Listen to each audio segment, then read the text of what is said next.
I bought myself this Gear 5 Luffy figure, and here is my quick review.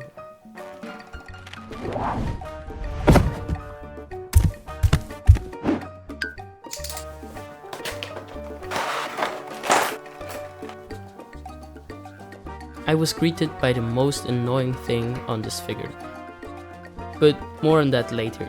Let's have a look at the accessories first. Luffy got 5 different face plates and 1 separate head that I think is made for the raid on Onigashima Luffy, but it also works on the Gear 5 one. I think this head is pretty good and it changes the figure a lot, because not only the face is different but the whole head. I really like this face, and it looks like it came right out of the anime. I kind of forgot about this face, I didn't really use it that often, but it's still nice to have and I think it looks really good. Something about this face is just kinda off, and personally I don't really like it. This one is also kinda off like the last one, but it's a bit better and it's just perfect for fighting scenes. And of course, Luffy comes with the basic Gear 5 laughing face. These are so annoying. The joints don't hold at all, and it always falls off when you try to pose the figure. But luckily you can remove it, and then you don't have to bother with all these problems. These are just perfect, and posing them is really fun. And I think every Luffy figure should have arms like these. He also comes with this lightning accessory. When I first saw this one, I thought, yeah, it's cool, but it's nothing special. I really like to do light paintings mixed with figure photography or toy photography. And so for those pictures, it really came in handy because I could make the lightning glow up, and this just looks really cool.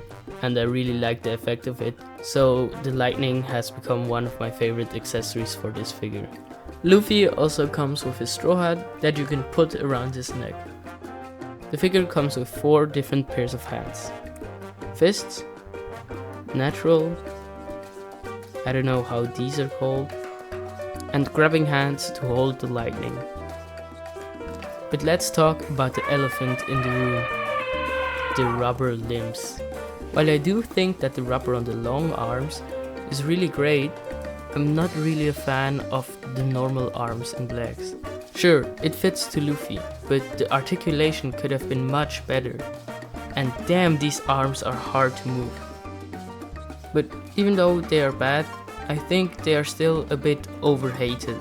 Actually, when I first discovered this figure, I heard that the rubber limbs were really bad, and I didn't want to buy it just because of those. Anyway, I still bought it, and I'm glad that I did. Even though the limbs don't really move that well, the rest of the body has really good articulation. The hips don't really move well if you move it normally, but there's a little trick to it. If you twist the leg so this little free spot is in the front, you can move the leg way more up. Now about my pros and cons. Overall, the figure looks really good, and the paint job is really good done. And the faces and accessories are really good, especially the long arms. Cons are the rubber limbs, they don't really move that good and easy. The cloud piece is just really annoying and keeps falling off. The stand is not that bad, but I like the ones more that come with the JoJo's figures, because these have like a little peg that you can put into the figure, and the stand that came with Luffy was just one with a claw, and some pieces of the claw fell off pretty easily. That was quite annoying. And of course, one of the negatives is the price. This figure was like 80 bucks for me, but I think if you want to get it now and don't really pre-order it, it is even more expensive with shipping and all that stuff. But overall, I think the figure was worth the money and I really like it. I know usually I do art stuff, but I just want to do a quick review of this. I hope you enjoyed it.